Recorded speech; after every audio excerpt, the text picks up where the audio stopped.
The lights of the Galactic Council station cast the corridor in soft shades of purple and gold as David Reed checked his daughter's coat one last time. The fabric shimmered faintly, reacting to the station's atmosphere. Lucy rolled her eyes and smiled up at him, her missing front tooth making her grin look even younger than her 8 years. "Dad, I'm fine," she said. "You already checked it like 3 times. "I know," David replied, forcing a smile. "Just stay close, okay?" Around them, beings from dozens of worlds moved through the hallways. Some walked upright like humans. Others floated, slithered, or moved in ways that made David's eyes ache if he watched too long. Lucy, on the other hand, pressed her face to a wide viewing window, watching a distant ship glide into a docking ring. David hadn't wanted to bring her. The Council station orbited a neutral world called Haven, far from Earth, and his wife was away on Mars for work. With school on break, Lucy had nowhere else to go. The diplomatic reception was supposed to be safe. Drinks, polite conversation, no danger. The doors to the reception hall slid open with a hiss. Inside, the ceiling stretched upward into a star-filled holographic sky. Floating platforms drifted lazily through the air, carrying food and drinks from 100 civilizations. Some of the food moved on its own. Lucy stopped, wide-eyed. Wow! Near the entrance stood Ambassador Terrell, his dark green scales polished to a shine. His yellow eyes narrowed in what David had learned was a friendly expression. "Ambassador Reed," Terrell said, his voice like grinding stone. "You brought your offspring." "My daughter, Lucy," David replied, resting a hand on her shoulder. "I hope that's acceptable." "Human children are small." "I'm not that small," Lucy said promptly. "I'm tall for my age." Terrell blinked, surprised. More ambassadors gathered. Nera of Hive Cluster 7 approached, her gem-like eyes glowing faintly. "The human has brought a juvenile," she said, several voices overlapping in one. "How unusual." Lucy tugged on David's sleeve. "What's a juvenile?" "I'll explain later," David whispered.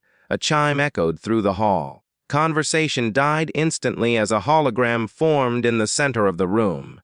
A figure made of pure light. "Honored guests," the council spokesperson said.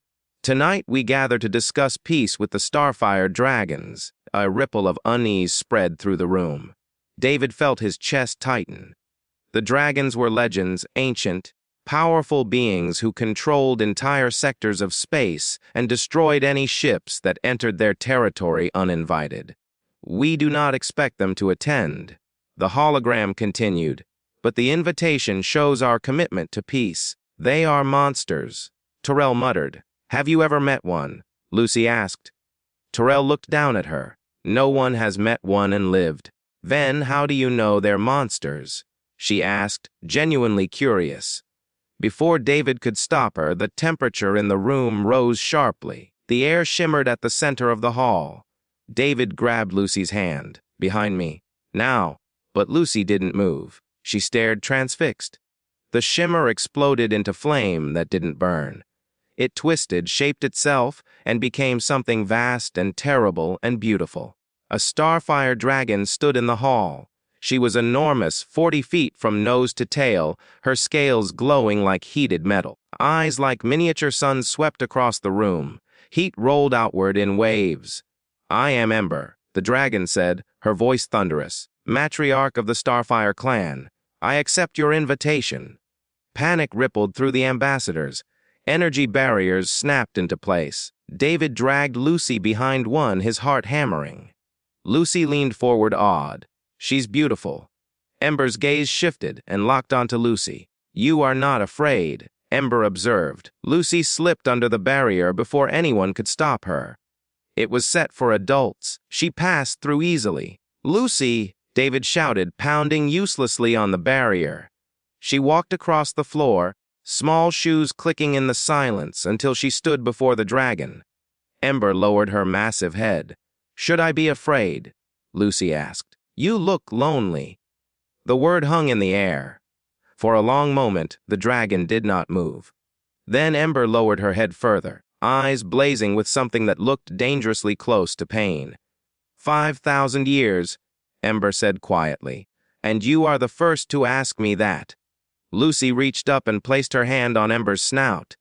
The heat felt warm, not burning. I'm sorry you were lonely, Lucy said.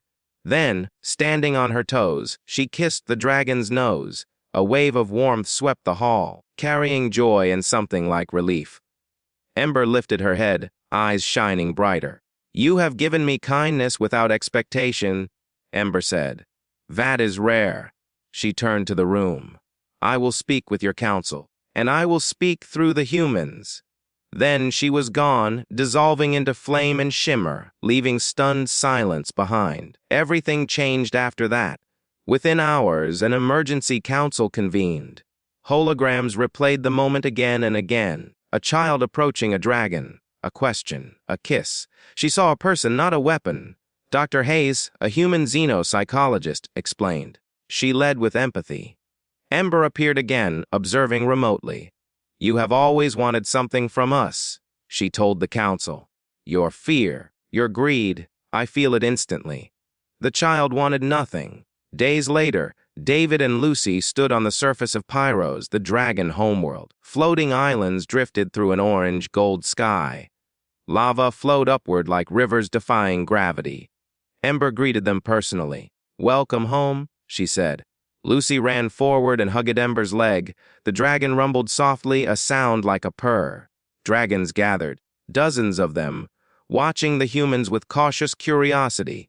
They showed their history carved into crystal walls. Dragons hunted, chained, used as weapons. No one ever asked what we wanted, Ember said. Until Lucy. An alliance was formed.